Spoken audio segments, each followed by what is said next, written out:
पिछले लेक्चर में एसिड का सांद्रण के सारे तरीके पढ़ लिए थे। आज सांद्रित एसिड से धातु कैसे प्राप्त करें इसके बारे में शुरू करना है, लेकिन उससे पहले हमें एक इम्पोर्टेंट बात और देखनी है जो आगे जो धातुक्रम के सिद्धांत हैं धातु निष्कर्षण में काम आएगी, तो उसके बारे में पहले कुछ पढ़ लेते हैं। तो उसमें आज सबसे पहले हम देख रहे हैं एलिंगम आरेख। बहुत ही इंटरेस्टिंग टॉपिक है, समझने वाला है, पूरा मन लगा के देखोगे इसको तो समझ में आएगा और बहुत ही अच्छा टॉपिक है। इसी के आधार पर हम ये ज्ञात कर सकेंगे कि धातु के ऑक्साइड से धातु कैसे प्राप्त करें। धातु के ऑक्साइड से जो रिड्यूसिंग एजेंट है या जो अपचायक है वो कौन सा लें, ताप कितना लें, वो सारी बातें हमें इस एलिंगम आरेख से अंदाज लग जाती है। तो आज का अपना टॉपिक हम शुरू करें एलिंगम आरेख।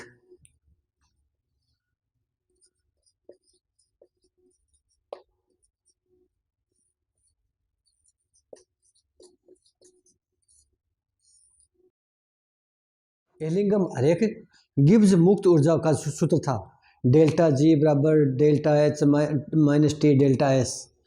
उस सूत्र के आधार पर धातुओं के ऑक्साइड का अपघटन का डेल्टा जी और टी के बीच में ग्राफ खींचा गया है। अलग अलग धातुओं पर बहुत प्रकार के ग्राफ प्राप्त करके।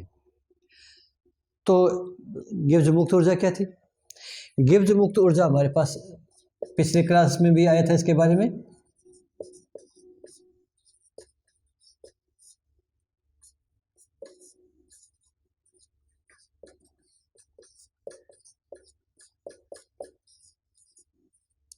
ये गिब्स मुक्त ऊर्जा का सूत्र है। इसमें डेल्टा जी नोट गिब्स मुक्त ऊर्जा, डेल्टा एच नोट एंथैल्पी में परिवर्तन, टी ताप है, डेल्टा एस जीरो या डेल्टा एस नोट एंट्रोपी में परिवर्तन है। नोट का मतलब यहाँ पर आदर्श स्थिति है, स्टैंडर्ड। इस ग्राफ की अगर सरल रेखा समीकरण से तुलना करें तो सरल रेखा समीकरण हमारे पास थी, पहले लेक्चर में करवा चुका हूँ मैं एक में, y is equal to m x plus c. इसके साथ इसकी तुलना करें, फिर देखो ग्राफ किस किस के बीच में खींचना है, और फिर देखो जो ग्राफ की है वो सरल रेखा तो आएगी लेकिन वो होगी कैसी, इसके साथ तुलना करें। तो मैं इसको ये लिख रहा हूँ,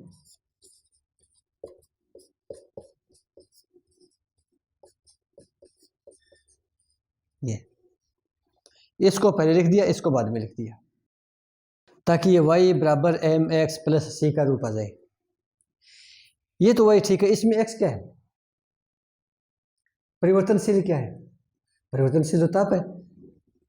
तो इसको तो लेंगे हम x की जगह, इसको लेंगे y की जगह, डेल्टा एस आएगा m की जगह और ये आएगा c की जगह। ग्राफ किस किस के बीच में होगा? x t और y के रूप में डेल जी के बीच में। तो ग्राफ ये आता है।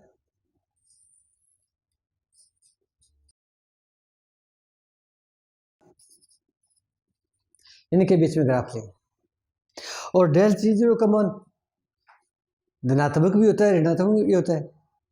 और ये भी हम पढ़े हैं कि डेल जी जीरो का मान अगर नेगेटिव है तो वह प्रक्रम स्वतः प्रक्रम होता है। तो यहाँ पर डेल जी जीरो का मान हमें नेगेटिव भी तो लेना पड़ेगा, पॉजिटिव भी लेना पड़ेगा। तो शुरू कहाँ से करें? शुरू ये मान लेते हैं ये जीरो है, तो इससे नीचे तो माइनस में है, ऊपर प्लस में है, ये हो जाएगा।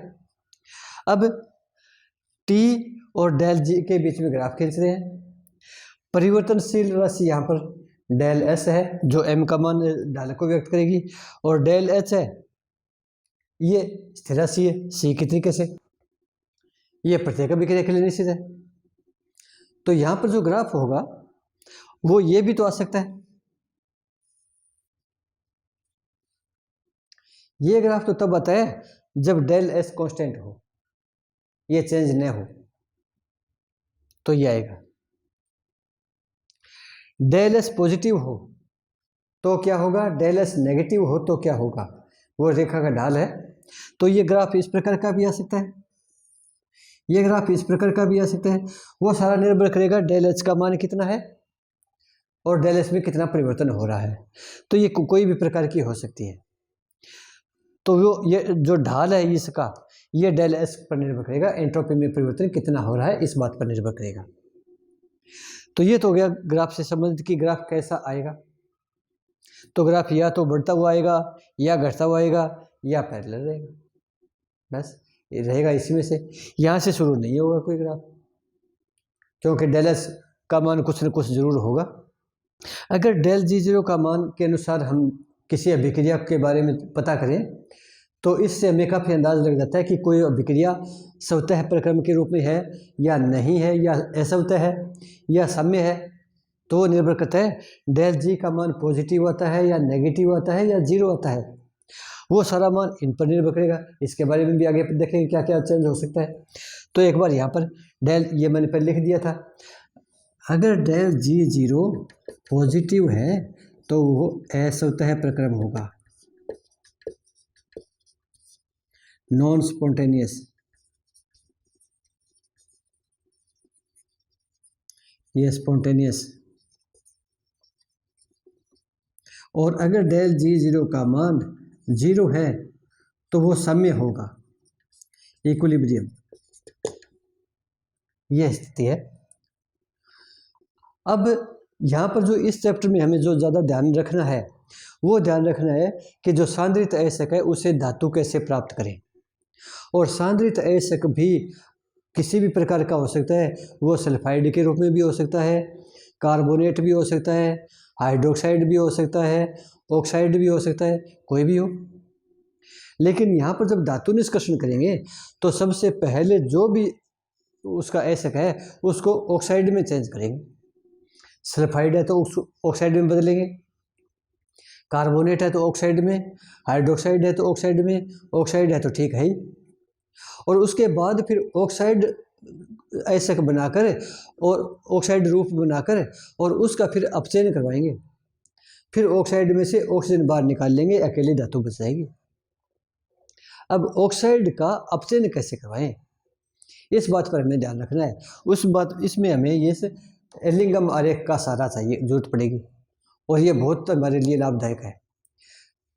तो इसके बारे में अभी एक शुरुआत कर रहा हूँ मैं। मान लिया कोई धातु है, एम मेटल मान लिया, उसका ऑक्साइड है, तो उसका क्या सूत्र होगा, और उसका हम एक आरेख मान लेते हैं कि कैसा आएगा। तो कोई भी मेटल हो सकता है,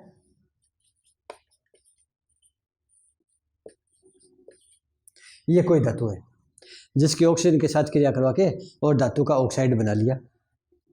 ये सॉलिड है, ये गैस है और ये सॉलिड है, और इसके लिए डेल जी ये फॉर्मेशन का ये मान भी ज्ञात कर सकते हैं। ये हो गया। तो हर एक ऑक्साइड के लिए धातु का, यहाँ पर एक बार सिल्वर ले लिया, मरकरी ले लिया, जिंक ले लिया, आयरन ले लिया, कॉपर ले लिया, इस प्रकार हर एक ऑक्साइड ये मान प्राप्त कर लिया और हर एक के लिए एलिगम आरेख प्राप्त कर लिया। अब हम यहाँ पर कोई भी एक एम के रूप में मान लें तो इसका आरेख कैसा आएगा। इसका आरेख ऐसा आएगा, मान लिया, और आरेख खींचते डेल जीरो और टी के बीच में, ये टी और इधर है डेल जी, ये डेल जी बराबर जीरो समय के लिए। मान लिया इस धातु के लिए जो भी है ये, इसके लिए ये आरेख है, ये एलिंगम आरेख है। तो इससे हमें क्या पता चलता है, पहले हम इसका विश्लेषण करेंगे, फिर इसके आधार पर 2-3 अन्य धातुएं लेंगे और फिर आगे विश्लेषण करेंगे, तब ये बातें क्लियर होती जाएंगी। इसमें हमें क्रम से चलना पड़ेगा, तभी जाके सारी बातें क्लियर होंगी। तो इस पार्ट में, इस ग्राफ में ये 2 पार्ट बन रहे हैं। ये जीरो है तो ये ऋणात्मक भाग है और ये धनात्मक भाग है। तो यहाँ डेल जी का मान ऋणात्मक है, यहाँ डेल जी का मान धनात्मक है, और अभिक्रिया है ये, यानी यहाँ पर ऋणात्मक भाग है। तो इसका मतलब हो गया, यहाँ डेल जी का मान ऋणात्मक है तो इसका मतलब हो गया कि ये स्वतः अभिक्रिया है। यहाँ डेल जी का मान धनात्मक है, यहाँ ये असवतः है, अभिक्रिया है, नॉन स्पॉन्टेनियस है। तो इसको मैं ए मान रहा हूँ और इसको बी पार्ट कर रहा हूँ। यहाँ पर हमने इसके दो पार्ट कर लिए, ए और बी। ये ऋणात्मक भाग है, ये धनात्मक भाग है। पहले हम ए की चर्चा करते हैं। ए में ये क्या बन रहा है? ए में ये हो रहा है कि m + O2 = MO, और यहाँ पर इसको संतुलित करेंगे तो ये आ गया, ठीक है। ये और यहाँ पर डेल जी का मान ऋणात्मक है क्योंकि ये 0 है, तो इससे नीचे ऋणात्मक है, और यहाँ ऋणात्मक है, ठीक है। अगर हम इसको विपरीत अभिक्रिया ले लें तो इधर से चले ये बना दे तो ऊष्मागतिकी में, थर्मोडायनेमिक्स में ये है कि अगर हम इसको चेंज कर दें तो ये निशान चेंज हो जाता है, ये कर सकते हैं। तो इसको ये भी लिख सकते हैं,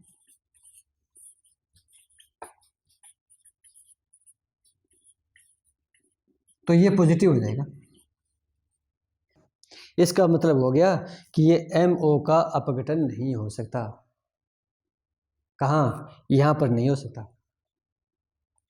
पॉजिटिव आ गया, पॉजिटिव आ गया तो ये नॉन स्पॉन्टेनियस हो गया।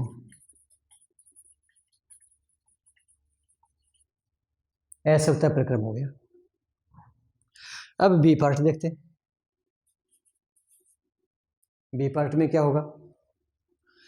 बी पार्ट में भी यही है,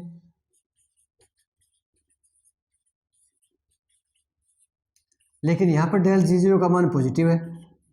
ये धातु की ऑक्सीजन के साथ क्रिया करा रहे हैं, धातु का ऑक्साइड बन रही है ये। तो अब इसके बारे में जिक्र करें, इतने के बारे में, और ये इससे ऊपर है, इस कारण ये सारा धनात्मक भाग है। तो धनात्मक भाग होने के कारण ΔG0 ये पॉजिटिव हो गया। और अगर इसका विपरीत लें, यहाँ तो धातु से धातु ऑक्साइड बन रहा है, हमें प्राप्त करना है धातु ऑक्साइड से धातु, तो उसका उल्टा करना पड़ेगा। जब इसका उल्टा करेंगे तो यह निशान बदल जाएगा और ये हो जाएगा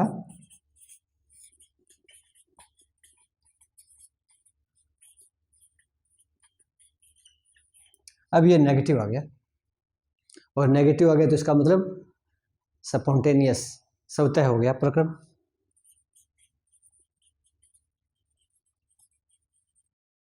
तो इसका मतलब क्या हुआ कि इस बी पार्ट में धातु के ऑक्साइड का अपचयन स्वतः प्रक्रम है, हो सकता है। ए पार्ट में धातु के ऑक्साइड का अपचयन स्वतः प्रक्रम नहीं था, इस कारण यहाँ पर अपचयन नहीं होता है। यहाँ अपचयन होगा, कहाँ? यहाँ अपचयन नहीं होगा, यहाँ अपचयन होगा। यहाँ धातु का ऑक्साइड धातु में परिवर्तित हो जाएगा, धातु का ऑक्साइड डिकम्पोज हो जाएगा, अपघटित हो जाएगा। तो यहाँ पर तो ये लिख सकते हैं, इसमें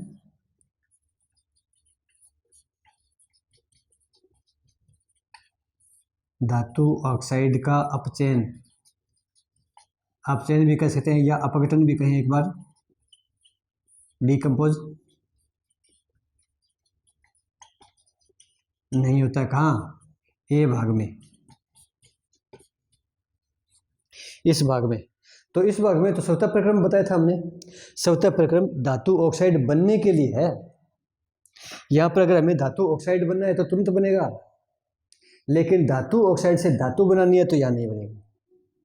यहाँ धातु से धातु ऑक्साइड नहीं बनेगा, लेकिन धातु ऑक्साइड से धातु वापस बन जाएगी।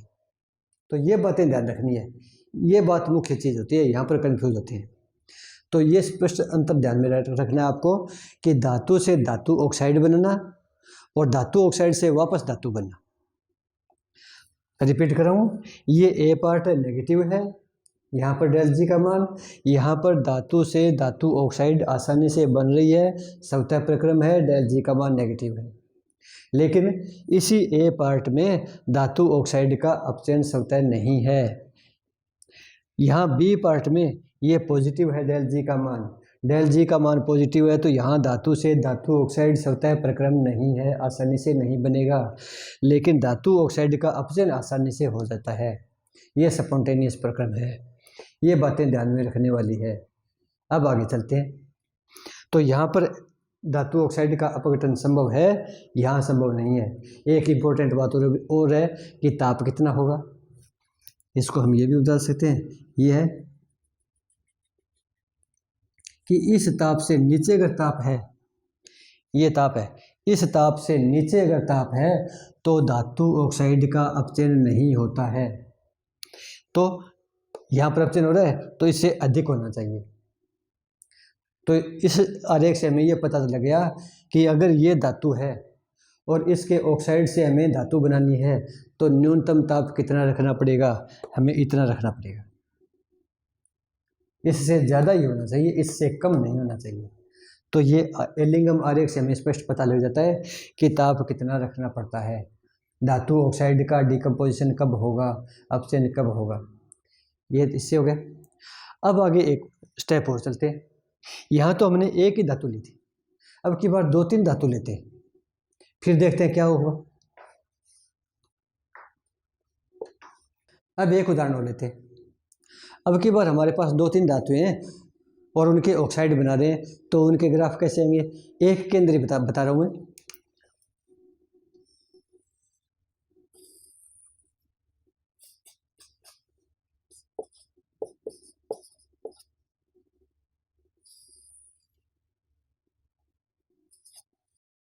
मान लिया सिल्वर ऑक्साइड का ये आ रहा है,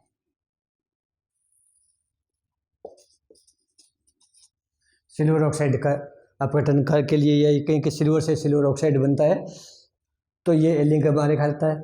मरकरी से मरकरी ऑक्साइड बन रहा है, तो मान लिया ये आता है, ये इसके नज़दीक से आता है, ज़्यादा दूर नहीं आता। एक और जिंक ऑक्साइड का लेते हैं, उसमें थोड़ा सा दूर होता है ये इस लगभग इस टाइप का ग्राफ आता है। ये एलिंगम आरेख है इन धातु के ऑक्साइड के लिए, ताप और गिब्स मुक्त ऊर्जा के बीच में इस प्रकार का आता है। तो इससे हमें काफ़ी बातें पता लग जाती है। तो यहाँ पर हमने क्या देखा था, बिल्कुल यही बात है। यहाँ पर हमारे पास केवल एक ही धातु थी, यहाँ पर हमने 3 धातु ले ली, और यहाँ जो पॉजिटिव पार्ट था उसमें धातु का अपचयन आसान था और नेगेटिव पार्ट में धातु का अपचयन आसान नहीं था। तो यहाँ पर इस पार्ट में ये बी पार्ट है, ये ए पार्ट है। तो ए पार्ट में धातु से धातु ऑक्साइड आसानी से बनते हैं, बी पार्ट में धातु से धातु ऑक्साइड आसानी से नहीं बनते हैं क्योंकि यहाँ पर पॉजिटिव है। ए पार्ट में धातु ऑक्साइड का धातु में अपचयन नहीं होता है, बी पार्ट में धातु ऑक्साइड का धातु में आसानी से अपचयन होता है। तो यही बात मैं यहाँ पर दोबारा बोल रहा हूँ। अब आगे देखते हैं, यहाँ पर ताप कितने की आवश्यकता पड़ रही है। सिल्वर ऑक्साइड के लिए मिनिमम ताप इतना होना चाहिए, मरकरी ऑक्साइड के लिए मिनिमम तापमान इतना होना चाहिए, और जिंक ऑक्साइड के लिए इतना होना चाहिए। ये दो काफ़ी कम ताप है, चित्र में तो नज़दीक दिख रहे हैं, लेकिन ये दो काफ़ी कम तापमान है। ये लगभग 300 से 500 तक की आवश्यकता होती है, लेकिन यहाँ पर जिंक ऑक्साइड के लिए 2000 के आसपास की आवश्यकता होती है।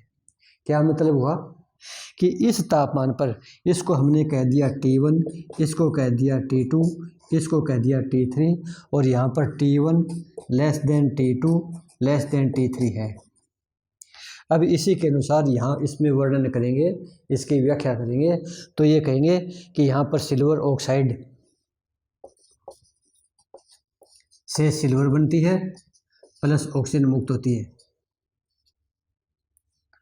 मरकरी ऑक्साइड का भी अपचयन हो जाता है, यहाँ पर इस बी पार्ट में होता है, ए में नहीं होता। सी पार्ट में जिंक ऑक्साइड का भी अपचयन हो जाता है और जिंक धातु बन जाती है।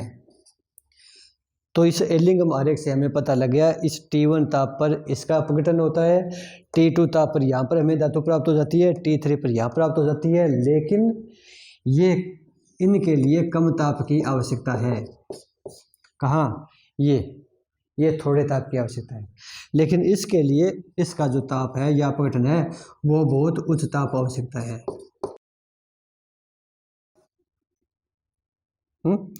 तो यहाँ पर हमें अगर जिंक ऑक्साइड से जिंक प्राप्त करना है तो अधिक ताप देना पड़ेगा। तो ये कुछ धातुएं तो ऐसी हो जाती है तो जो आसानी से कम ताप पर अपघटित हो सकती है, अपचयित हो जाती है, उनमें से ऑक्सीजन बाहर निकल जाती है। कुछ धातुएं ऐसी होती है जिनका अपघटन निम्न ताप पर आसान नहीं होता अपचयन, या उच्च ताप पर उसकी अपचयन आसानी से होता है। तो अगर जिंक ऑक्साइड से हमें जिंक प्राप्त करनी है तब तो बहुत ज़्यादा ताप की आवश्यकता होती है, बहुत ज़्यादा ईंधन की आवश्यकता पड़ेगी। उसमें तो फिर जो धातु क्रम का है हमने यही पढ़ा कि कम खर्चे पर होनी चाहिए, इकोनॉमिकली उसमें ध्यान रखना पड़ता है।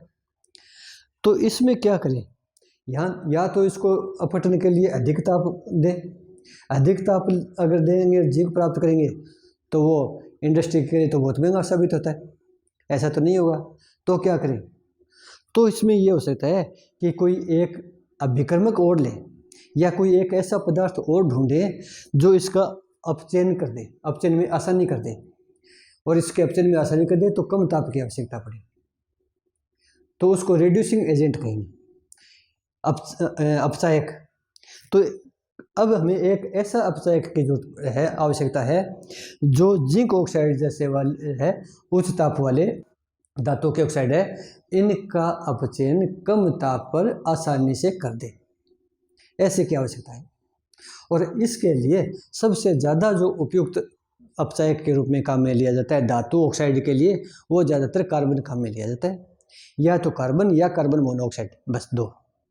वैसे दूसरे एक दूसरे धातुएं भी एक दूसरे का अपचयन करती हैं, उसमें हम नहीं जाएंगे, केवल सीमित मात्रा तक ही है, तो कार्बन पर रहेंगे। तो अगर इसके साथ कार्बन अगर काम में ले लें तो हो सकता है कि कम ताप की आवश्यकता पड़े, तो कार्बन से क्या प्रभाव पड़ेगा, अब उसकी व्याख्या करते हैं। तो हमने क्या किया है, सबसे पहले कोई भी एक धातु के ऑक्साइड का उदाहरण ले लिया, उसके आधार पर हमने 3 की ये व्याख्या कर ली।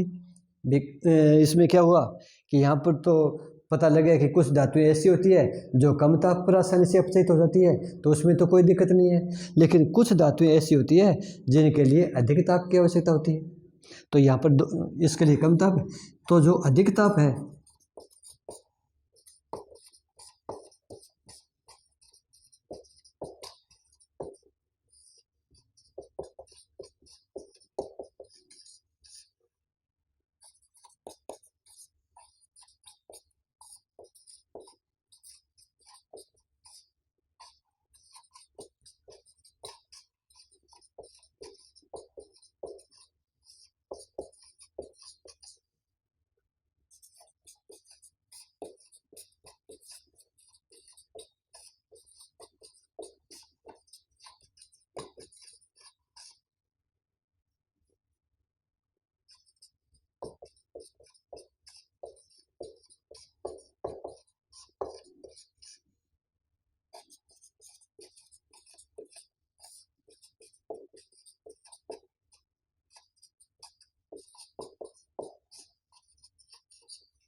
तो ये बात होती है कि उच्च ताप पर अपचयित होने वाली अभिक्रिया है, उसके लिए इतना ताप न देकर कोई एक अपचायक या रिड्यूसिंग एजेंट ले लेते हैं, उसको अगर काम में ले लेंगे तो कम ताप पर ही उसका अपचयन संभव हो जाता है, और इसके लिए कार्बन काम में लेते हैं।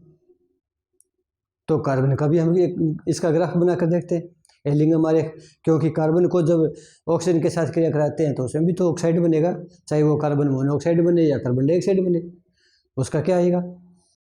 यदि रिड्यूसिंग एजेंट के रूप में कार्बन को काम में ले लें तो जिंक ऑक्साइड जैसे उच्च ताप पर जिनका अपचयन होता है ऑक्साइड, उनका कम ताप पर अपचयन संभव हो जाता है, उनकी एक रासायनिक क्रिया हो जाती है।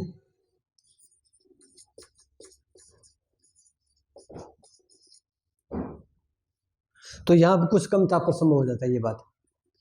तो कार्बन यहाँ पर क्या काम करता है ये देखते हैं।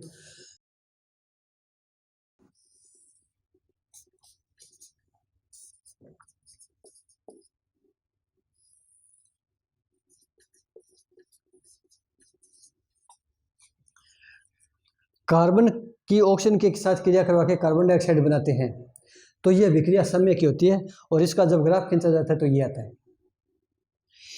एक ग्राफ ये आता है।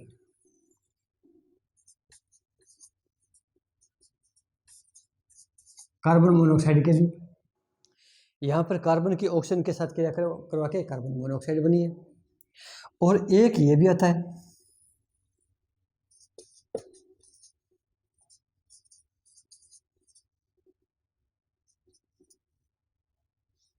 तो ये 3 प्रकार के आते हैं। यहाँ पर व्याख्या करते हैं इसकी उसी तरीके से कि कौन सा कब संभव है। इंपॉर्टेंट बात है, बहुत ही बढ़िया है, इसको समझना। पहले इसको हम ये मान लेते हैं, ये ए, ये बी है और ये सी है। तीनों को बारी बारी से लेते हैं। ए के लिए हमारे पास ये है,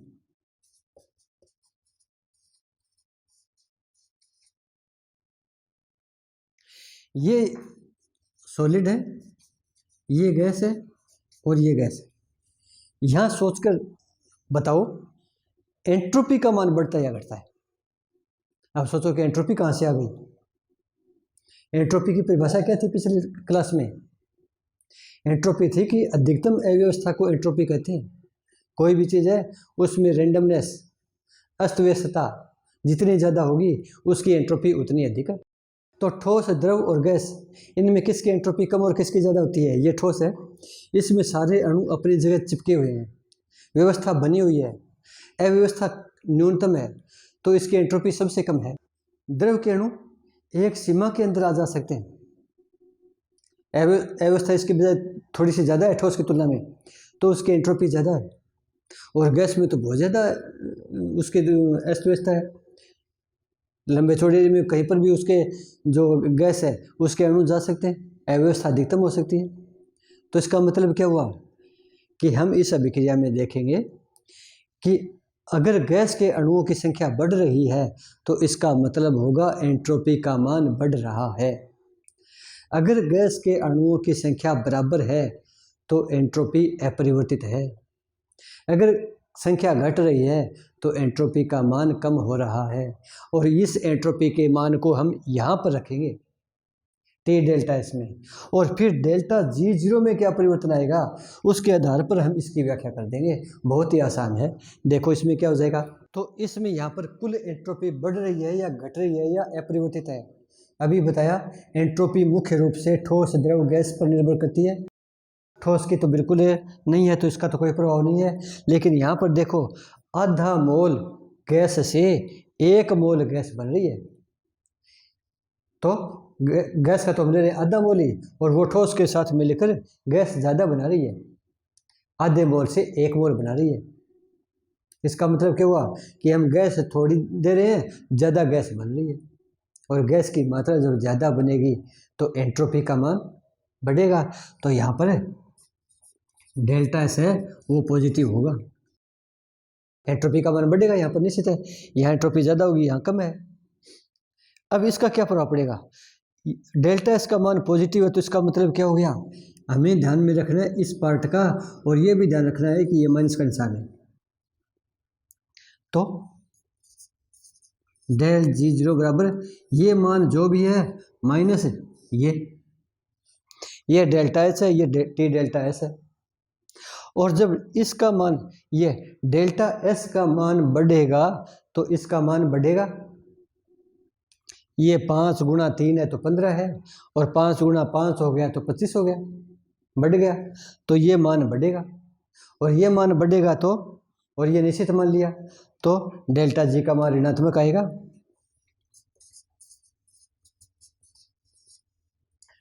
डेल्टा जी का मान ऋणात्मक आएगा। और ये मान कब बढ़ सकता है? ये मान कब और कब बढ़ सकता है? एक तो यहाँ पर बढ़ रहा है, एंट्रोपी के कारण बढ़ रहा है, और दूसरा ताप बढ़े तो, ताप बढ़े तो ये बढ़ेगा, और जितना ताप बढ़ेगा उतना इसका मान बढ़ेगा, उतना इसका मान बढ़ेगा, उतना ही डेल्टा जी जीरो का मान ऋणात्मक आएगा, क्योंकि इसमें से ये बड़ी संख्या घटाते जाएंगे तो ऋणात्मक मान बढ़ाता जाएगा। तो डेल्टा जी है वो ऋणात्मक होगा, और ये ऋणात्मक होगा तो स्वतः प्रक्रम होगा। तो ये ऋणात्मक कब होगा? जब तापमान कम हो तो, जब तापमान कम हो तो डेल्टा जी जीरो कम ऋणात्मक होगा, और जितना ज़्यादा होगा उतना ही ज़्यादा ऋणात्मक होगा, और जितना ज़्यादा ऋणात्मक होगा स्वतः प्रक्रम उतना ही होगा। ये रहा, जितना ज़्यादा ऋणात्मक होगा इतना ज़्यादा ये चलता जाएगा। तो यहाँ से ये मान निर्भर कर रहा है तापमान पर और एंट्रोपी परिवर्तन पर, ये डेल्टा एस पर और टी पर। तो यहाँ पर डेल्टा एस का मान भी बढ़ रहा है, टी का मान भी बढ़ेगा, तो डेल्टा जी अधिक ऋणात्मक होगा, प्रक्रम स्वतः होता जाएगा। अब दूसरी पर है, दूसरी हमारे पास है ये,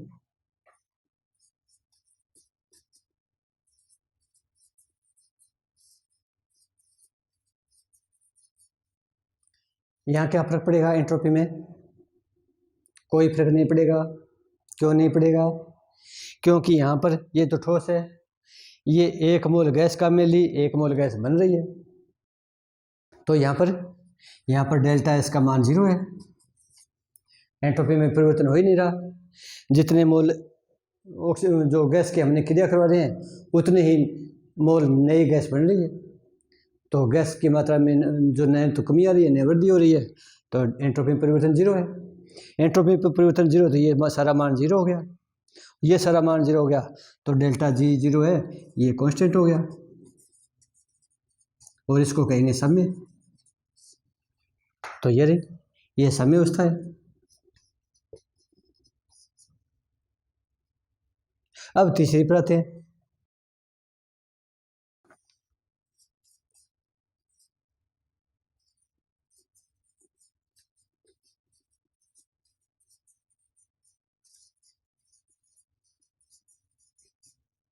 ये अब की बार तीनों गैसें हैं, यहाँ पर काम आ रहे हैं 1 मोल इसका, आधा मोल इसका, 1.5 मोल इन गैसों के क्रिया कर रहे हैं और आगे 1 मोल बन रहा है।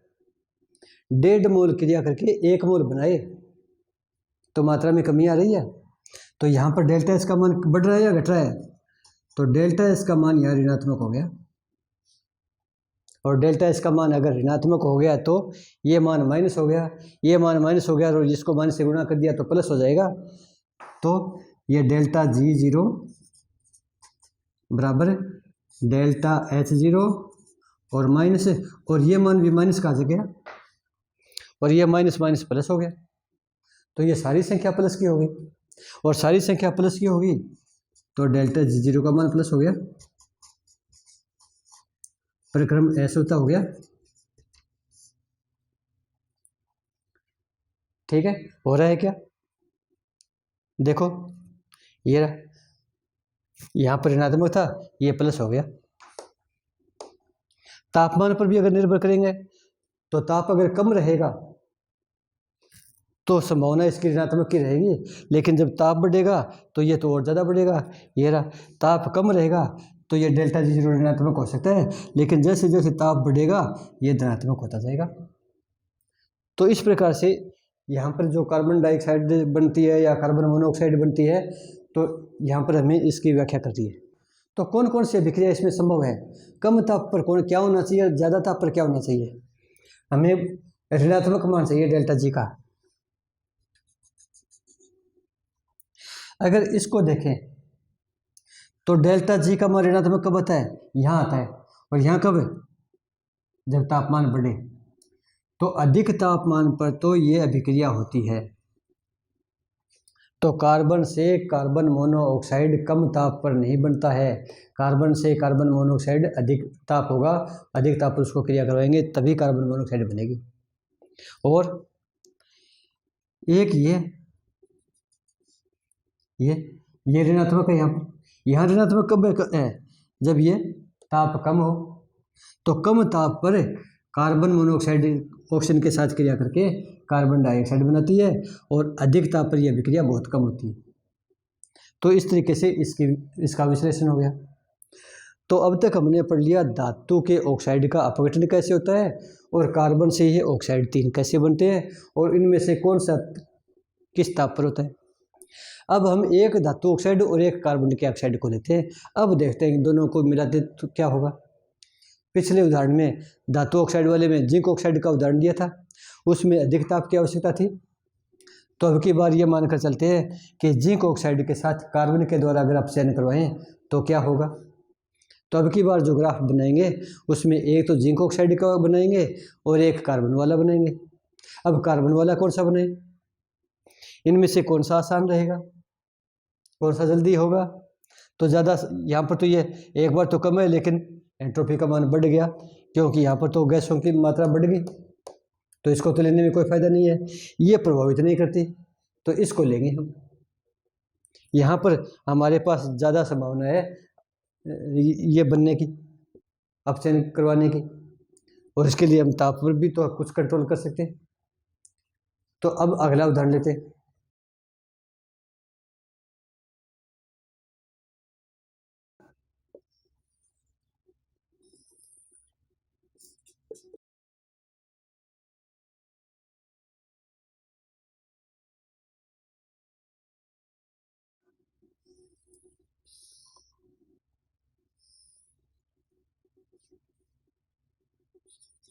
ये है जिंक प्लस ऑक्सीजन,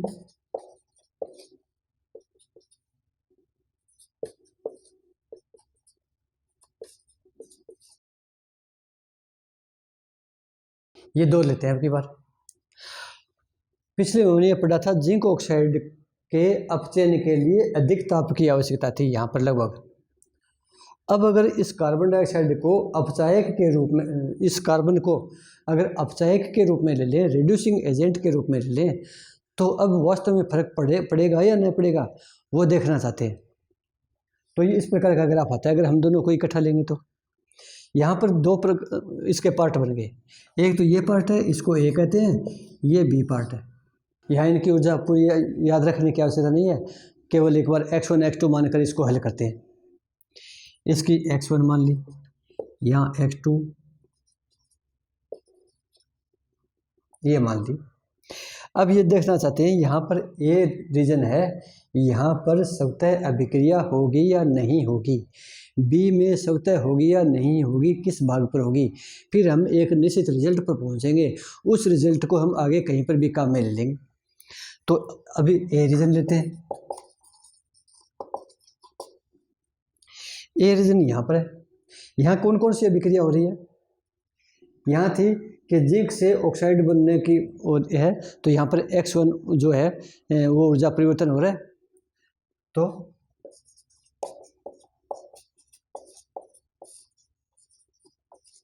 यहाँ ऊर्जा में परिवर्तन x1 मान लिया। लेकिन हमें लेनी कौन सी है, हमें तो जिंक ऑक्साइड का अपचयन करवाना है, जिंक ऑक्साइड बनाना नहीं है। तो जिंक ऑक्साइड का अपचयन बनाना तो क्या करना पड़ेगा, इसको उल्टा करना पड़ेगा इस अभिक्रिया को। इसको जब उल्टा करेंगे तो ये माइनस का हो जाएगा, बस इतनी फर्क है। तो इसको ये कर देंगे,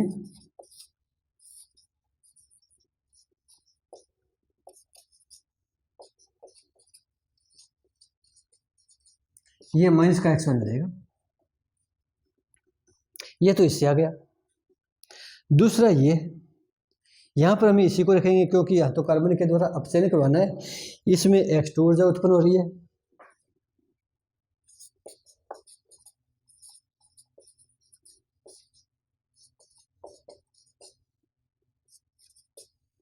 ये है, यहाँ पर x2 ऊर्जा उत्पन्न होगी, दोनों को जोड़ दिया, दोनों को जोड़ दिया। यहाँ इसके लिए हम ज्ञात करना चाहते हैं कि ये अभिक्रिया यहाँ पर स्वतः होगी या नहीं होगी, और स्वतः होने का मतलब होगा ये जो मान है x1 x2 ये डेल्टा जी के हैं। एक बार इसको x1 x2 मान लिया, यहाँ पर अगर मान हमारे पास ऋणात्मक आता है तो स्वतः होगी, अगर धनात्मक आएगा तो असवतः नॉन स्पॉन्टेनियस होगी। इसको इन दोनों को जोड़ेंगे, इसको इसको, तो ये half O2 cancel, left side में बच गया ये,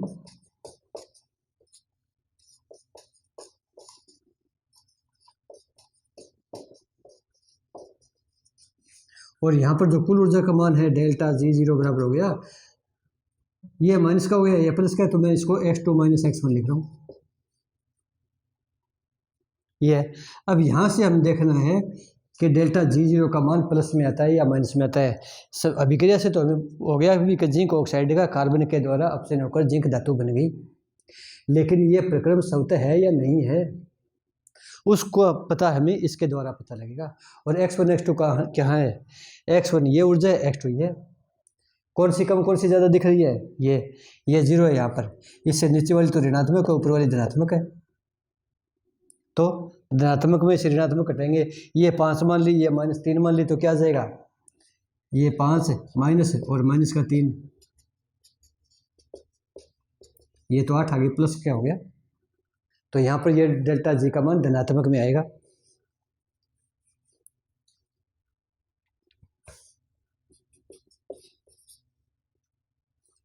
तो यहाँ पर तो कोई अपचयन नहीं होगा, नॉन स्पॉन्टेनियस है, तो ये अभिक्रिया ऐसा होता है, ऐसा होता है अभिक्रिया। अब बी जोन लेते हैं।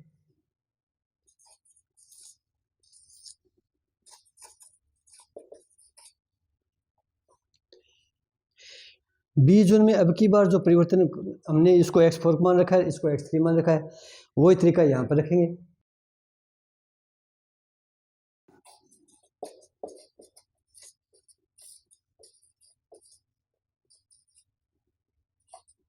यहाँ पर x4 ऊर्जा उत्पन्न हो रही है, यहाँ पर भी तो हमें इसका अपचयन करवाना है, अभिक्रिया को उल्टा लिखेंगे।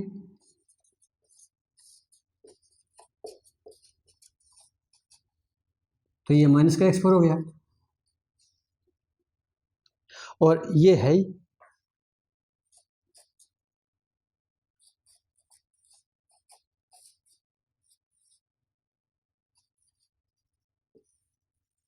इसको जोड़ दे, ये कैंसिल हो जाएगा।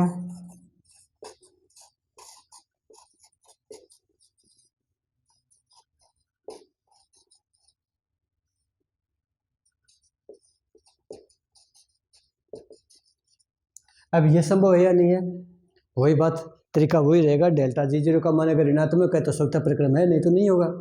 अब इसका मान निर्भर करेगा x3 और x4 पर।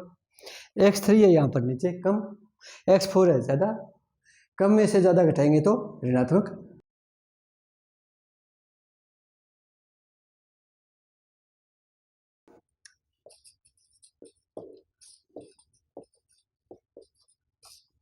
यह सत्य प्रक्रम होगा। इसका मतलब क्या हो गया कि यहाँ पर ये तापमान है कि यहाँ पर जब भी जिंक ऑक्साइड का अगर हमें अपचयन करना है तो ताप तो अधिक चाहिए, लेकिन पहले ताप और भी ज़्यादा जरूरत पड़ रही थी, अब इससे कुछ कम ताप की आवश्यकता पड़ जाएगी बस। पहले लगभग ताप यहाँ पर के आसपास था, यहाँ से था, अब ताप कम है, लेकिन ताप तो ज़्यादा होगा लेकिन कुछ कम हो जाएगा। तो यहाँ पर कार्बन है, ये रिड्यूसिंग एजेंट के रूप में काम करेगा, तो तापमान कुछ कम की आवश्यकता पड़ेगी। तो यहाँ पर सत्य प्रक्रम होगा, यहाँ नहीं है।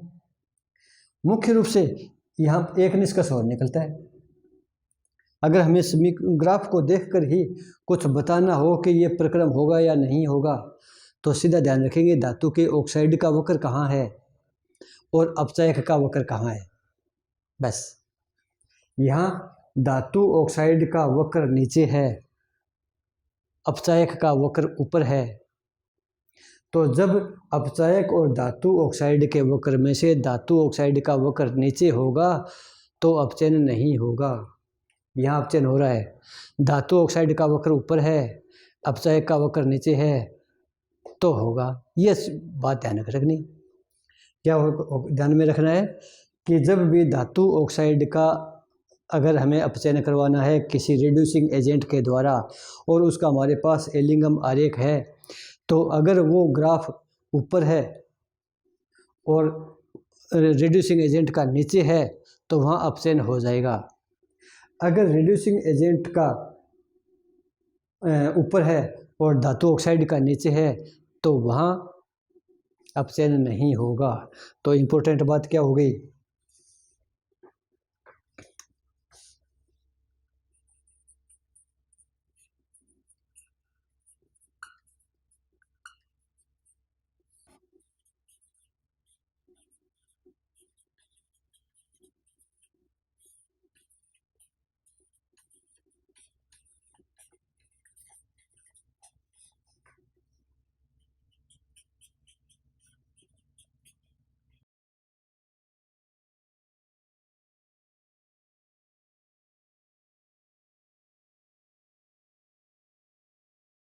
धातु के ऑक्साइड का वक्र अपचायक के वक्र के नीचे होगा तो अपचयन नहीं होगा, और ऊपर होगा तभी अपचयन होगा।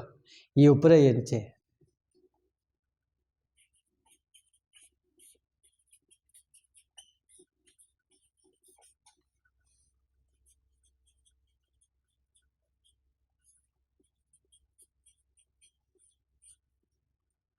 ये इंपॉर्टेंट बात आ गई।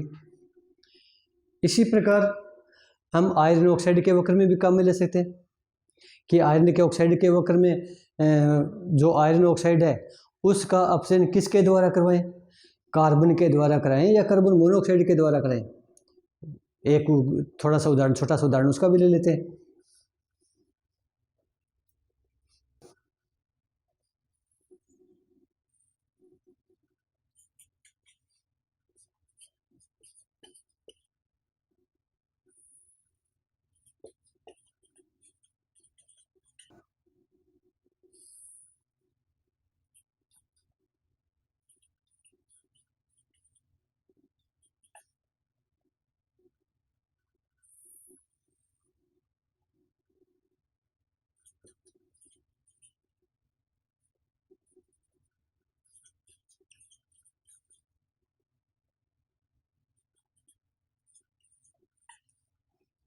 तो कार्बन का हद देखेंगे तो ये 3 प्रकार के आते हैं। इनमें अपचायक के रूप में कार्बन या कार्बन मोनोऑक्साइड होता है, कार्बन डाइऑक्साइड अपचायक के रूप में नहीं होता।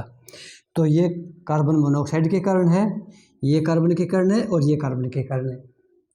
अब FeO का जब अपचयन करवाते हैं तो हमें देखना है कि कार्बन की आवश्यकता ले या कार्बन मोनोऑक्साइड को काम में ले। वो निर्भर करता है FeO का ग्राफ कहाँ आता है। उसका ग्राफ खींचे तो यहाँ लगभग यहाँ आता है, ये होता है ग्राफ इसका Fe plus half O2 equal to FeO। तो इसमें ये Fe के कारण है, FeO का है। तो यहाँ में पूरा अंदाज लग रहा है कि किसके द्वारा अपचयन आसानी से हो रहा है। थोड़ी देर पहले मैंने लिखा था कि अगर धातु के ऑक्साइड का वक्र है, अपचायक का वक्र है, तो अपचयन कब होगा, जब धातु का ऑक्साइड का वक्र ऊपर हो, अपचायक का वक्र नीचे हो। है क्या ऐसा? ये रहा, धातु के ऑक्साइड का वक्र ऊपर है, अपचायक का वक्र नीचे है।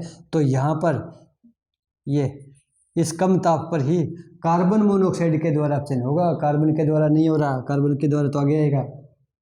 तो यहाँ कार्बन के द्वारा अपचयन हो जाएगा यहाँ इस स्थिति में। तो FeO plus CO is equal to Fe plus CO2 इस रूप में हो जाएगा। यहाँ पर अपचयन हो जाता है, क्यों कि यहाँ पर धातु के ऑक्साइड का जो वक्र है वो ऊपर है और जो अपचायक है उसका वक्र नीचे है।